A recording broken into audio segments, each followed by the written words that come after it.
मेरे से पहले सब साथियों ने बड़े विस्तार से लोकसभा के चुनाव की चर्चा की और सबने अपने अपने गणित बताए कि लोकसभा के चुनाव का जो नतीजा था उसके पीछे क्या कारण थे। मैं जो समझता हूं केवल एक ही कारण था। भारतीय जनता पार्टी ने एक नारा दिया था 400 पार, और उस 400 पार नारे के पीछे मकसद केवल एक था, देश का संविधान बदलना और भाजपा के नेताओं के ये बयान आना कि हमारी सरकार बनने के बाद रिजर्वेशन खत्म हो जाएगी। ये दो ऐसी बातें थी जो हर आदमी को परेशान कर रही थी। जिन लोगों को रिजर्वेशन मिली हुई है वो तो इस बात से करके कि अगर बीजेपी 400 पार करके संविधान बदल दिया रिजर्वेशन खत्म हो जाएगी। और जो संविधान में विश्वास रखने वाले लोग थे उन्होंने ये फैसला कर दिया कि इनको 400 पार तो दूर की बात है, 200 पार नहीं करने। इसलिए ये फैसला किया मतदाता ने कि हमने अपना वोट किसी पार्टी को नहीं देना, बल्कि इंडिया गठबंधन का जो उम्मीदवार आएगा उसको हम अपना वोट देंगे ताकि भाजपा को रोका जा सके। हरियाणा प्रदेश में इस किस्म के हालात थे कि 10 की 10 सीट भी इंडिया गठबंधन जीत सकता था, लेकिन भूपेंद्र सिंह हुड्डा नहीं चाहता था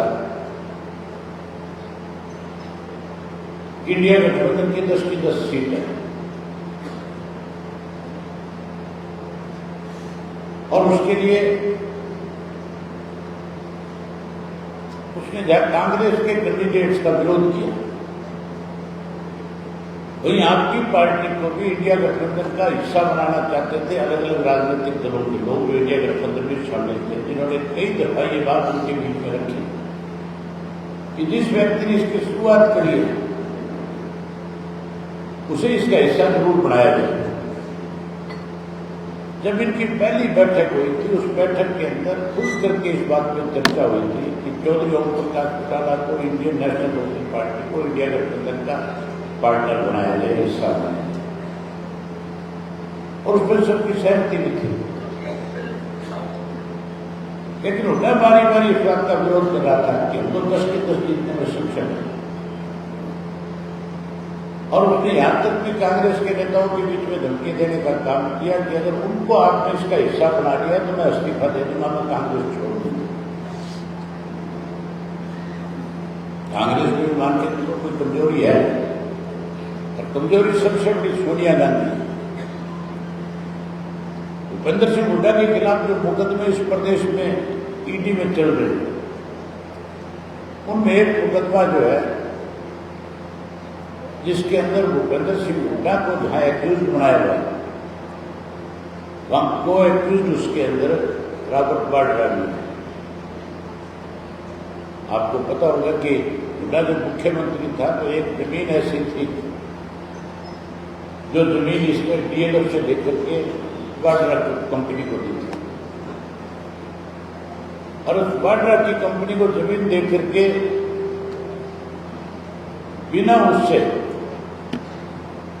सरकार की जो फीस होती है लाइसेंस की, उसकी फीस जमा कराए बिना उसको लाइसेंस इशू कर दिया था।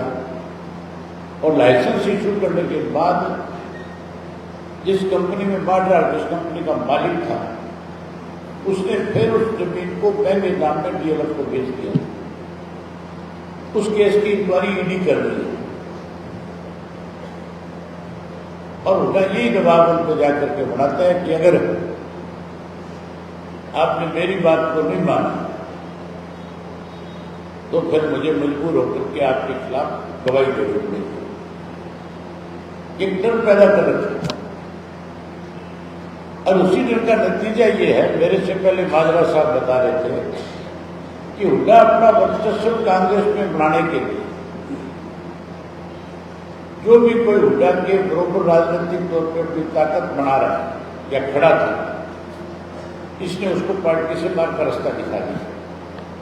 एक नेता नहीं है, अनेक नेताओं को कांग्रेस से बात किया। ताजा उदाहरण है किरण चौधरी को पार्टी छोड़कर के बीजेपी में जाना। चली गई कि नहीं चली गई? अभी तो एक किरण गई है, कई किरण और पीछे चल रही है। आने वाले समय में जो इसका प्रदर्शक हुड्डा का खास था कुलदीप शर्मा, वो भी बहुत जल्दी कांग्रेस को छोड़ने जा रहा है। इसका अपना संबंधी है कर्ण दलाल, जिसको इसके भाई की लड़की जिसके बेटे को ब्याही हुई थी, उसकी भी खबर आने वाली है 2-4 दिन में कि वो भी कांग्रेस छोड़ करके किसी अन्य पार्टी में जाए। कैप्टन अजय सिंह भी लाइन में लगे हुए हैं। एक इनका विधायक है धर्म सिंह छोकर, मुझे आज इस समय किसी ने बताया कि धर्म सिंह छोकर की भी बात होगी। इन सब की तो ये सब तो छोड़ के जा रहे हैं। और हुड्डा पहले दिन से ही भाजपा की मदद में लगा, भाजपा से मिला हुआ। अगर भाजपा के साथ मिला ना होता, नीयत साफ होती, ठीक होती, तो फिर मान के चलो करनाल के अंदर हुड्डा के इसके मनोहर लाल के खिलाफ कोई मजबूत कैंडिडेट उतारा जाता।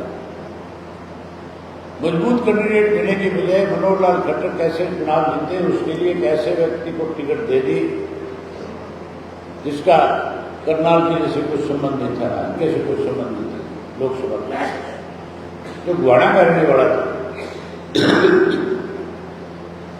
इसी तरीके से सुरुक्ति की टिकट कटा करके महेंद्रगढ़ के अंदर उसको रावदान सिंह को दे दी।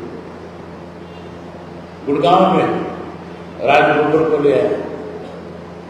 ये सारी की सारी जो टिकटों का बंटवारा किया गया उनके उसमें, ये मान के चलो कि बड़ा सोच समझ करके कैसे भाजपा को सत्ता में फिर से काबिल रखा जाए, इसके लिए एक साजिश थी। अब वो साजिश के पर्दे आहिस्ता आहिस्ता खुल रहे। थोड़े दिन और उनको बहुत सारे नेता खुल करके भूपेंद्र सिंह हुड्डा के ऊपर इस बात का आरोप भी लगाएंगे, सच्चाई बताएंगे कि कैसे इसने भाजपा को जिताने के लिए पार्टी के अंदर अपने साथियों को दरकिनार करने का काम है। लोगों ने अब की बार जो वोट दिया था वो इंडिया और एनडीए के बीच दिया है। अगला जो विधानसभा का चुनाव होगा, इस लोकसभा के चुनाव के अंदर जहां कहीं हमारा प्रत्याशी वोट मांगने गया, जहां कहीं पार्टी का कोई कार्यकर्ता वोट मांगने गया, लोगों ने बहुत खुल करके उनके सामने एक ही बात कही कि हमें बीजेपी हरानी है और अब की बार हमें लोकसभा के अंदर इंडिया गठबंधन के उम्मीदवार को वोट देंगे। विधानसभा का चुनाव आएगा, हम आपके साथ हैं।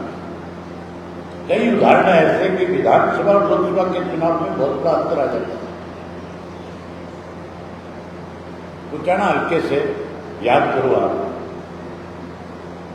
2019 के अंदर, उससे पहले 2014 में हमने दुष्यंत को टिकट दिया था हिसार से, और अकेले उचाना से मेरे ख्याल 55,000 से भी ज्यादा वोटों से जीता था, 57,000 से जीता था। और 3 महीने के बाद विधानसभा का चुनाव था,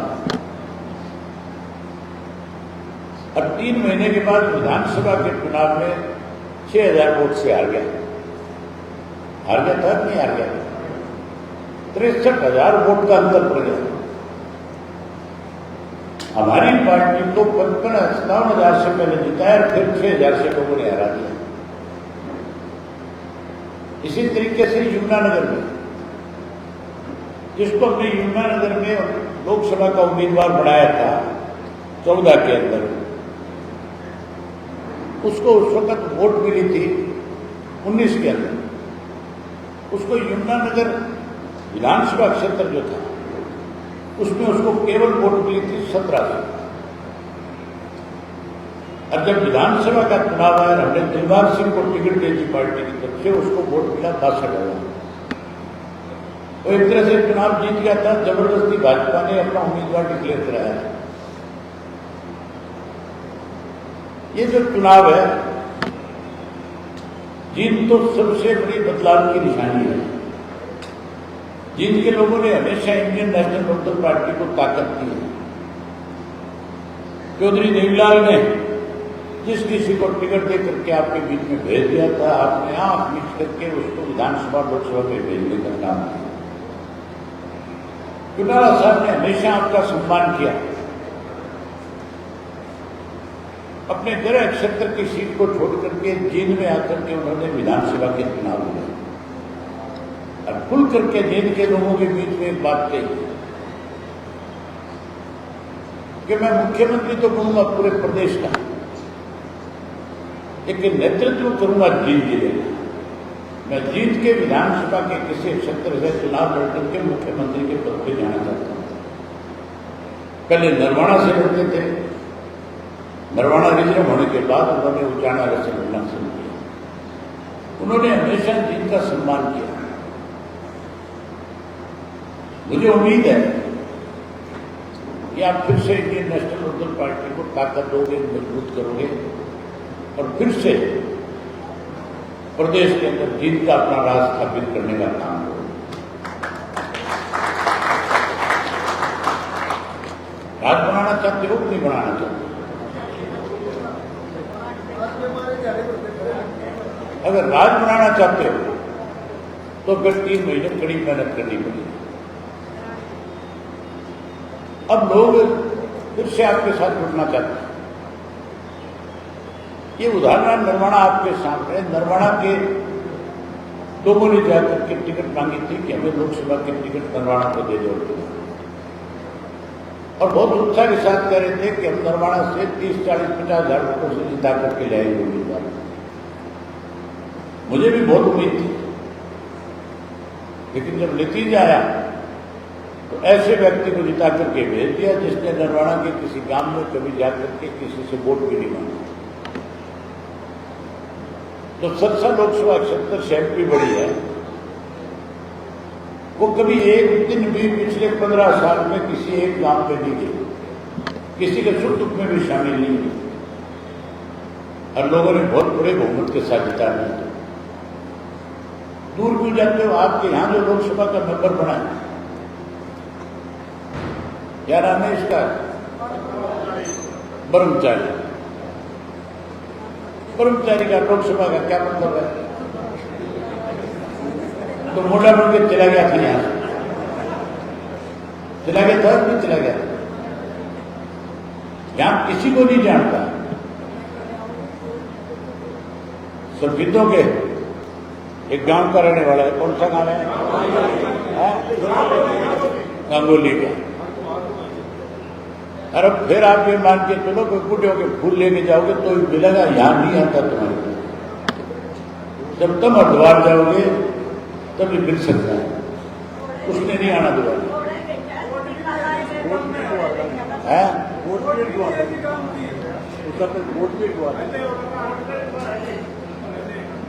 ये कह रहे हैं बोर्ड भी हरिद्वार का है, तो थारे जैसे घोड़े टक्कर रहे तो बोर्ड तो केरला का बना लेके पड़ेगा।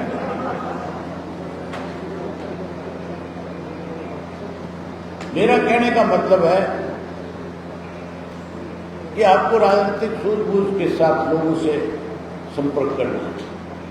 लोग हर हालत में बदलाव करते हैं, बदलाव लाएंगे, बदलाव करेंगे, और बदलाव तब आएगा जब आप लोग इस 3 महीने मेहनत करेंगे।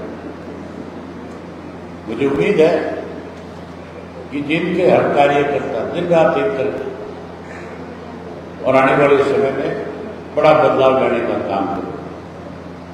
और इस बदलाव के लिए अनेक बार जींद के अंदर चौधरी देवीलाल के जन्मदिन को हमने मनाया, और जब जब इस चुनाव के वक्त में चौधरी देवीलाल के जन्मदिन को मनाया गया तब तक बड़ा बदलाव आया।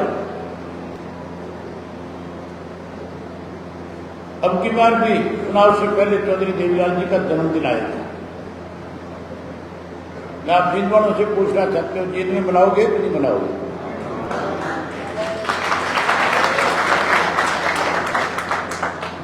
जैसे ही पार्टी के सब साथियों के साथ बैठक होगी, जो सीनियर साथी जब बैठ करके विचार विमर्श करेंगे इस बात पे, तो मैं आपकी भावनाएं उनके बीच में जरूर रखूंगा कि जिनके लोग जो है चौधरी देवीलाल जी का जन्मदिन बना करके पूरे प्रदेश के अंदर एक बदलाव का मैसेज देना चाहते हैं। और जैसे जिनसे बदलाव की बात चलेगी तो मान के चलो कराने वाले समय में लोग बीजेपी को सत्ता से पार करना चाहते हैं। कांग्रेस में भगदड़ मच गई नहीं मच गई, अभी तो शुरुआत है। बड़ी भगदड़ उस दिन मचेगी जिस दिन टिकटों का वितरण होगा। इस हुड्डा ने, इसके छोरे ने एक एक हल्के में 15 उम्मीदवार बना रखे। कभी सुरजाला ने भी छोड़ रखी, उसने भी 2 3 4 बना रखे कि नहीं बना रखे। तो टिकट तो एक को मिलेगी, सबको मिल जाएगी। एक को मिलेगी तो भगदड़ होगी कि नहीं होगी, और भगदड़ बचेगी तो भागने वाले जाएंगे किसके पास है। जननायक जनता पार्टी की तो दुकान बंद हो गई, उसमें तो कोई जाएगा नहीं।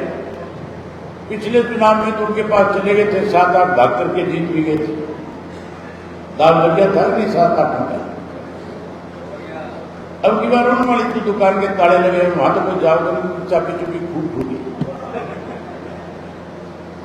अब तो स्वयं इंडियन नेशनल लोकदल पार्टी के उनके पास भी कोई रास्ता नहीं बचेगा, वो आपके पास आएंगे चल कर। और जब आप पे चल करके आएंगे तो इस किस्म के हालात इस प्रदेश में बढ़ जाएंगे कि बिना इंडियन नेशनल लोकदल पार्टी के बिना प्रदेश में सरकार नहीं बनेगी। और ये मान के चलो, जब सरकार आप बनाने वाले होंगे तो फिर हम किसी को जाकर के समर्थन थोड़ा ही देंगे। हम तो अगले को कहेंगे, भाई अगर तैने कोई सरकार का मजा चखना है तो हमें समर्थन दे दें।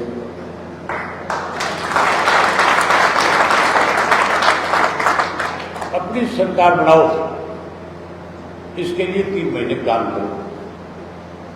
मुख्यमंत्री पक्का गारंटी के साथ कह करके जाता हूं, 3 जिले से होगा। मैं उम्मीद करूंगा कि हर कार्यकर्ता जो है बड़ी मेहनत करेगा। जहां मेहनत करोगे, लोगों के बीच में जाओगे, वहां लोगों से खुल करके बात कहकर क्या हो कि राजनीतिक तौर पे सारी पार्टियों के मैनिफेस्टो आते हैं, बड़े बड़े वायदे करते हैं, सत्ता में आने के बाद कोई वायदा पूरा नहीं करता। वायदे तो करेंगे किसान का कर्जा माफ कर देंगे, वायदा करेंगे पेंशन बढ़ा देंगे, वायदा करेंगे गरीब को 100 गज के प्लाट दे देंगे, वायदा तो कर देंगे कि 24 घंटे बिजली देंगे, बिजली के बिल कम कर देंगे। लेकिन जिसने भी आज तक वायदा किया, भूपेंद्र सिंह हुड्डा ने वायदा किया था कि 100 गज के प्लाट दूंगा, किसी गरीब को दिया तो बता देंगे। 10 साल बाद अब कांग्रेस कहते 6,000 पेंशन कर देंगे। पेंशन बढ़ाई किसने थी? चौधरी देवीलाल ने बढ़ाई थी।